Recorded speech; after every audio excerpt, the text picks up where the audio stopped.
अजीत पवार की बगावत के पीछे शरद पवार, अब जयंत पाटिल भी बनेंगे मंत्री। प्रफुल्ल पटेल या सुप्रिया सुले, किससे मोदी कैबिनेट में मिलेगी जगह। एनसीपी में हुई बगावत या कोई फूट नहीं, जल्दी मिलेगा जवाब। एनसीपी में अजीत पवार ने बगावत की है या पार्टी एकजुट है, क्योंकि शरद पवार अपने भतीजे के खिलाफ कुछ भी बोलते हुए दिखाई नहीं दे रहे हैं, तो भतीजा भी लगातार चाचा के संपर्क में बना हुआ है। यानी एनसीपी में टूट जरूर हुई है, लेकिन बिगड़ती हुई दिखाई नहीं दे रही है। इसके ताज़ा संकेत डिप्टी सीएम अजीत पवार की तरफ से हुए फंड वितरण में देखने को मिल रहे हैं, जहाँ दिग्गज शरद पवार वाले गुट को खासा ध्यान दिया गया, लेकिन कांग्रेस और उद्धव ठाकरे गुट को किनारे कर दिया गया।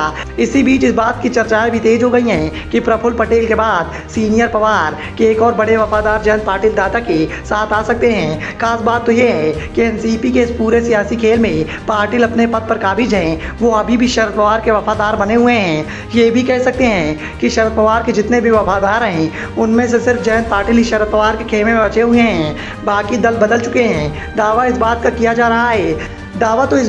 जा रहा है कि जयंत पाटिल भी अब शिंदे सरकार के मंत्री बन सकते हैं। हालांकि उन्होंने आधिकारिक तौर पर अभी ऐसा कुछ संकेत नहीं दिया है। कहा जा रहा है कि पाटिल सिंचाई मंत्रालय चाहते हैं, और अगर ऐसा होता है तो शरद पवार के साथ मौजूद बचे विधायक भी अजीत पवार के गुट में आ जाएंगे।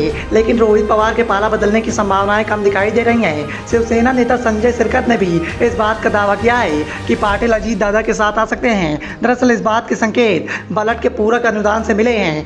पूरक बजट में अजीत पवार की ओर से एनसीपी को बड़ी हिस्सेदारी दी गई है। खबरें निकलकर सामने आ रही हैं। इसी दौरान पूरी एनसीपी के खाते में 580 करोड़ रुपए आए हैं। हालांकि जयंत के द्वारा ज़्यादा फंड मिलने की बात से इनकार किया जा रहा है। उनका कहना है कि इसका मतलब यह नहीं है कि जो आवंटित किया गया है उसे मंजूरी मिल जाएगी, साथ ही एक लंबी प्रक्रिया है। उन्होंने सरकार में शामिल होने के फैसले को भी पार्टी अध्यक्ष पर छोड़ दिया है। शरद पवार गुट के विधायक राजेश टोपे को 293 करोड़ रुपए आवंटित किए गए हैं, वहीं रोहित पवार को 210 करोड़ रुपए का आवंटन किया गया है। खास बात तो ये है कि इस दौरान अजीत पवार की ओर से विधायक जितेंद्र आव्हाड को कुछ भी नहीं दिया गया है। पार्टी में टूट के बाद से ही सीनियर पवार और उनकी कप्तानी वाली टीम लगातार अजीत पवार और पार्टी को छोड़ने वालों को घेर रही है। लेकिन कयास इस बात के लगाए जा रहे हैं कि इस पूरे गेम के पीछे शरद पवार की बड़ी भूमिका हो सकती है। हाल ही में अजीत पवार और सीनियर पवार के बीच 3 बार बैक टू बैक मीटिंग्स हुई। इस बैठक में क्या हुआ ये अब तक साफ नहीं हो पाया है। सीनियर पवार के द्वारा इस बात के बयान तो दिए जा रहे हैं कि विपक्षी गठबंधन साथ है। सबसे बड़ी बात तो ये है